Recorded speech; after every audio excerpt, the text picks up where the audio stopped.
What? This pathetic meal on a precious day off? How poor can you be? My eldest son's wife, who had come home to visit, complained about the meal I had prepared, her tone like that of a rebellious child. I thought she was relying on me like a real parent. To be repaid with such cruel treatment. I've reached my limit. My name is Estella, 62 years old. My only son, Eli, has moved out, and I live peacefully with my husband, Zachary. Lately, I've been attending the local community center, learning sewing as a hobby. I look forward to going there for lunch and coffee with friends I've met, and today is no different. I'm going fishing with my buddies. If the time works out, I'll pick you up, so give me a call. My husband calls out to me as I'm getting ready to leave. I can get back on my own, so just enjoy your fishing. It'll be a problem if something happens. I'll pick you up, so make sure to call. My husband can be a bit overprotective, but he's truly kind to me. Even if I can go and come back on my own, he always takes the initiative to drive me. No matter what happens in the future, my husband will protect me with his unwavering love. I was enjoying peaceful days, immersed in my hobbies with a sense of security. Then one day, I received an email from my son. I'm getting married to my girlfriend. I want to introduce her this Saturday. Are you free?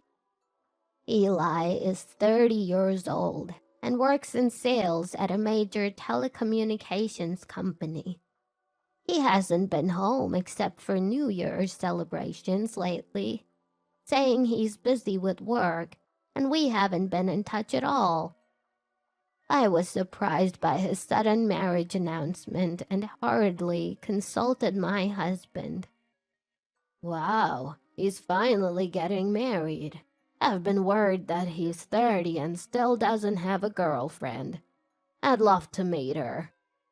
My husband was genuinely happy about our son's marriage, but I was a bit worried. Eli, like his father, is friendly and gentle, but his small flaw is being too tolerant of everything. Even in elementary school, he didn't care if a friend didn't return the last pencil he lent. Because of that, pencils and erasers kept disappearing, and he was always without. I hope he can firmly tell her what he wants. He's too generous.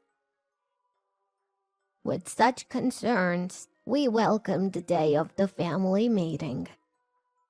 The girl my son brought was very tall, beautiful, and elegant like a model. This is Maybelle. Introduced by my son, she bowed her head slightly. Her demeanor was like an actress's, and I was captivated. I'm Estella, Eli's mother. Please come in. I called out, but she didn't respond. Maybelle, you're so tall and beautiful. Where did you meet? At a mixing party set up by a colleague. I saw her working as a waitress at a restaurant, and I visited her a few times at work. Her hardworking and beautiful appearance was really cute. You're really smitten with Maybelle. It reminds me of when I was young and crazy about your mother. The family meeting ended up being lively among the three of us. Whether she was nervous or considerate, she didn't join our conversation at all. I tried to engage her actively. What did you like about my son, Maybelle? When I asked, she simply replied, Nothing in particular. Would you like coffee or tea? I asked. Juice is fine, she answered. Her way of speaking was like that of a small child. After she left, I asked Eli, Is she always like that? She doesn't talk much, or rather, she's quiet, or maybe even unfriendly. Yeah, she's always like that. I don't mean to speak ill of her, but I was a bit concerned that she didn't greet us properly or use polite language. Eli then passionately explained. Actually, she's a child born when her parents were high school students. They married right after graduating, but divorced due to constant fighting. I want to support her, having grown up in such a tough situation. So that's the case. Then you must make her happy. Do your very best. I decided to warmly support my son and his wife as they started their new life. But after the wedding, my daughter-in-law started calling my mobile phone frequently.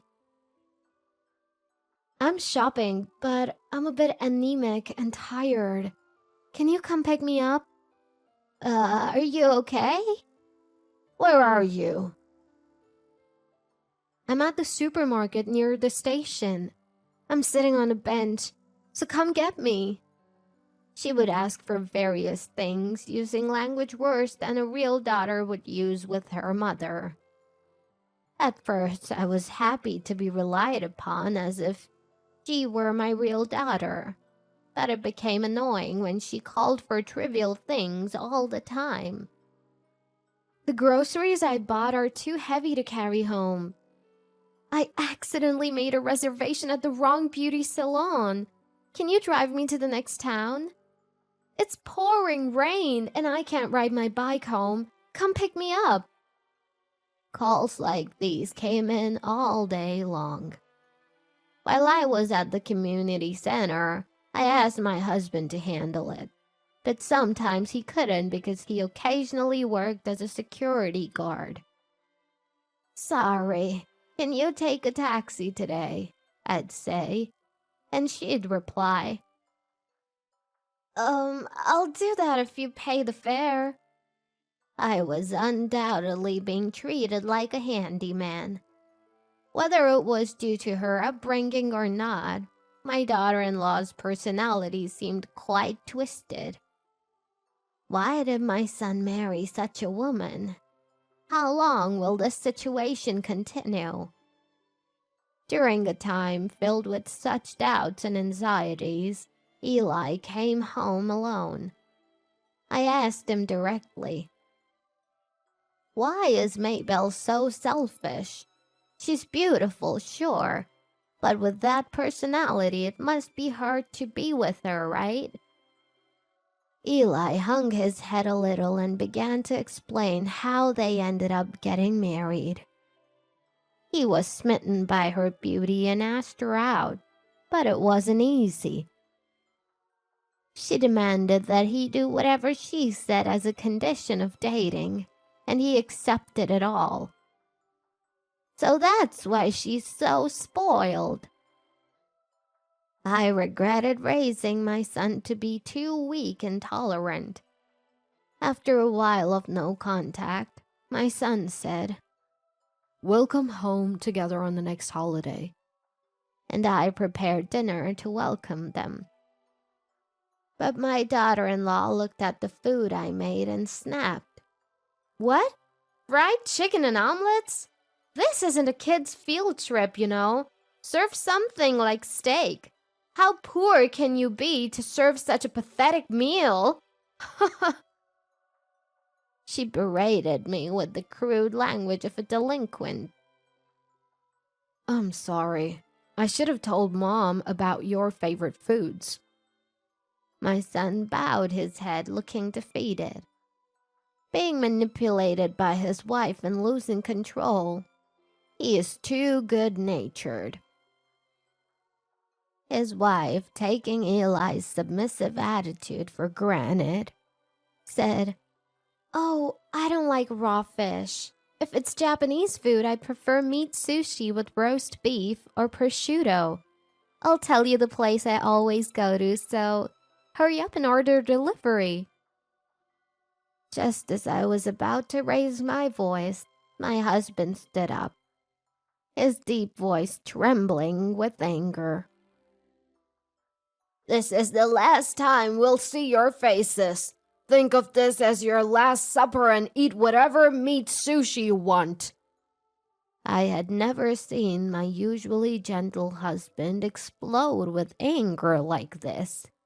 My son and his wife were stunned, their eyes wide open. "What do you mean by the last?" "It means exactly what it says. Your mother planned this menu long ago, making your favorites like fried chicken, omelets, roast beef, and even cake. And yet, you insulted us pathetic and treat us like poor people. We're cutting ties with you two today." My husband must have reached his breaking point. He seemed determined to sever ties with them. "What? If there's roast beef and cake, bring it out first. It's your fault for hiding it. Don't yell at me." My daughter-in-law, fearless, snapped back at my husband. If my husband had reached his limit, I was ready to challenge this devilish daughter-in-law without holding back. "I'm sorry I didn't prepare what you like. Do you have any requests?" "I told you already, meat sushi with roast beef and prosciutto, and also ahio and aqua pazza." She continued to order, unfazed by my husband's anger. "I don't have olive oil for ahio, but I have red snapper and clams, so I can make aqua pazza. I'll leave the rest to you." I quickly took out the ingredients from the refrigerator and handed her a pot. "What? You want me to do it?" She froze, holding the pot. "It seems my cooking doesn't suit your taste. Show me your skills as a housewife." I decided to leave the cooking to her. "That's a good idea. Since you called her cooking pathetic and called us poor, your cooking must be delicious." My husband backed me up. "No, I mean, I'm a guest, right?" I faced my daughter-in-law, who was trying to make excuses, and shouted, "No excuses! Just do it!" She was overwhelmed by my momentum and put the pot on the stove with trembling hands. "Don't heat it empty. The pot will burn. Start with desanding the clams and removing the stems from the cherry tomatoes." Whether she resigned herself to my stern attitude or not, she began to tap the clams with the fork. "Don't you desand clams by soaking them in salt water? Not tapping them." Eli watched his wife's cooking with a stunned expression. "I don't know that. Making a guest do this? You really are a devil, mother-in-law."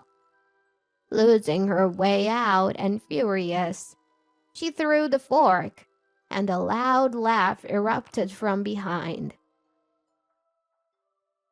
"You criticize other people's cooking as pathetic, and you can't even desand clams. Also, you don't say thank you or sorry, and you have no manners at all."